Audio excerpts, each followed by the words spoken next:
Dios te bendiga. Mateo capítulo 12, versículo 36 al 37, dice algo como esto.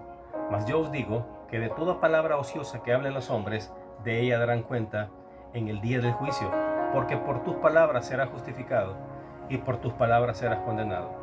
El término palabra ociosa tiene un peso muy espiritual, muy profundo, y tú debes de conocerlo y debes de saberlo. Y resulta que no se refiere simplemente a poder conversar de forma casual con una persona, sino un tipo de lenguaje bastante específico, y yo quiero dártelo a conocer. Primero que nada, habla de palabras sin beneficio o sin fruto. En el griego koiné, el cual es el lenguaje que se escribió el Nuevo Testamento, la palabra utilizada cuando obviamente nosotros decimos palabra ociosa, se pronuncia argos, que se compone de la letra A, que significa sin, y ergón, que significa trabajo, acción. Entonces, literalmente significa que esa palabra ociosa significa sin trabajo, significa inactiva, significa infructuosa. Por lo tanto, una palabra ociosa es aquella que no construye. Una palabra ociosa es aquella que no edifica, que no tiene un propósito noble y no produce ningún tipo de fruto. Pero también significa palabras hirientes, palabras falsas, palabras ligeras. ¿Cómo nosotros lo podemos comprobar? Bueno, haciendo el comercial, quiero ofrecerte esta Biblia para que puedas tenerla en casa. Se llama Palabra Clave.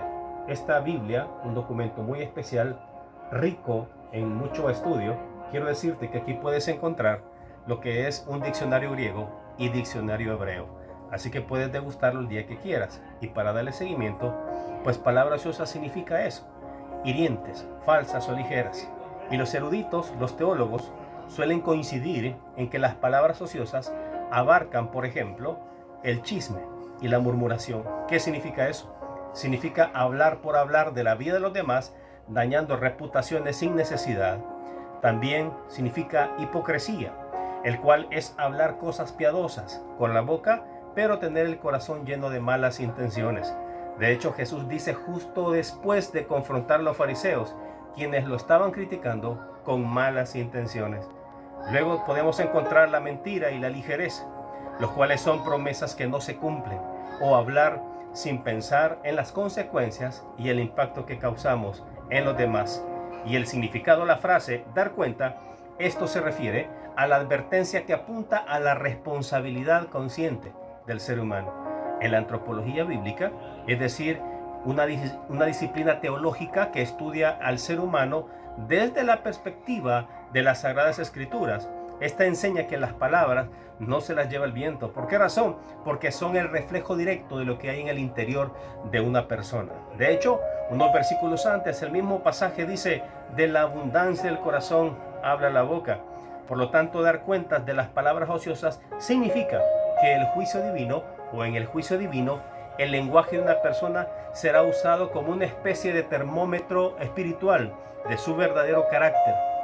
¿Por qué razón? Porque las palabras revelan si el corazón definitivamente está lleno de amor, por si está lleno de verdad, de respeto, o de amargura, o de falsedad, o de menosprecio, o de ligereza.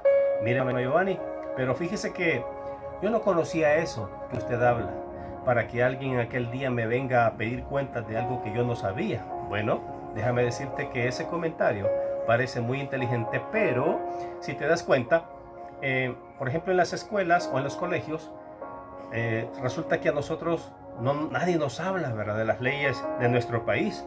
Por eso cualquiera puede llegar a aprovecharse, ¿verdad? Pero aunque ignoremos la ley, resulta que la ley siempre se va a cumplir si tú la infringes. Nosotros nos damos cuenta de algo si fue ilícito o si no fue ilícito porque nosotros lo podemos ver en los medios de comunicación o porque ves que a alguien lo acusan de algo, por ejemplo, algún vecino o alguien que tú conoces, etcétera, etcétera.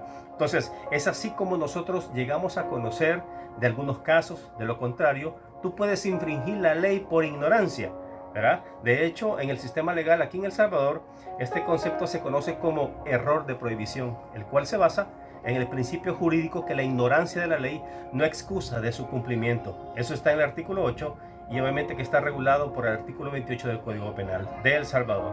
En pocas palabras, te puede costar la cárcel, aunque conozcas la ley o aunque no la conozcas. Aquí la ley del Salvador. Pues precisamente Dios no quiere que ignores este tipo de leyes espirituales. De hecho, déjame decirte que estas leyes espirituales no son modificables. No es como lo hacen algunas personas que rigen los países. Estas leyes espirituales resulta que las dicta Dios. Y definitivamente Él sí es un juez justo. Y será un juez justo, el cual dará el pago según sean nuestras obras. ¿Cómo acompaño esto yo? Apocalipsis 22, versículo 12 dice que aquí yo vengo pronto y mi galardón conmigo para recompensar a cada uno según sea su obra. Ahora bien, ¿a qué queremos llegar con este humilde mensaje? Ya que te has tomado el tiempo en verlo, que te puedes imaginar que todos nosotros daremos cuenta de toda palabra ociosa, cuanto más de tu pecado. Y Dios tampoco quiere que ignores esto. Y por eso es importante este tipo de videos espirituales, porque Dios no quiere que deseches al abogado que el Padre envió en su sola potestad para librarte de la condenación, el cual es su Hijo Jesucristo, ya que por medio de Él tú puedes ser limpio y Él puede perdonarte de toda maldad. Si crees, si confiesas y si lo recibes en tu corazón. Mire, hermano Giovanni, pero resulta que yo creo en Jesucristo. Bueno, en ese sentido yo me alegro y qué bueno, pero déjame decirte algo, que a diferencia de algunas personas y en comparación con el diablo y sus demonios, la Escritura dice que el diablo y sus demonios tiemblan ante la presencia del Señor. Y resulta que estos tiemblan porque obviamente conocen a Dios. ¿Y tú conoces a Dios? Aquí la pregunta es que, ¿en qué se diferencia la creencia que tiene el diablo y sus demonios de Dios y tu creencia de la que dices que crees en Cristo? Yo te doy la respuesta. Y es que los demonios creen, pero no reciben en su corazón. Pero tú puedes creer y también puedes recibirlo en este día, en tu corazón. Juan capítulo 1, versículo 12 dice: mas a todos los que le recibieron, a los que creen en su nombre, les dio potestad de ser hechos hijos de Dios.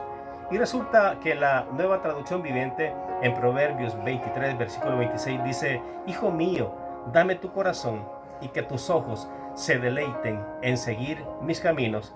Así que tome en cuenta que de toda palabra vas a rendir cuenta. Dios te bendiga.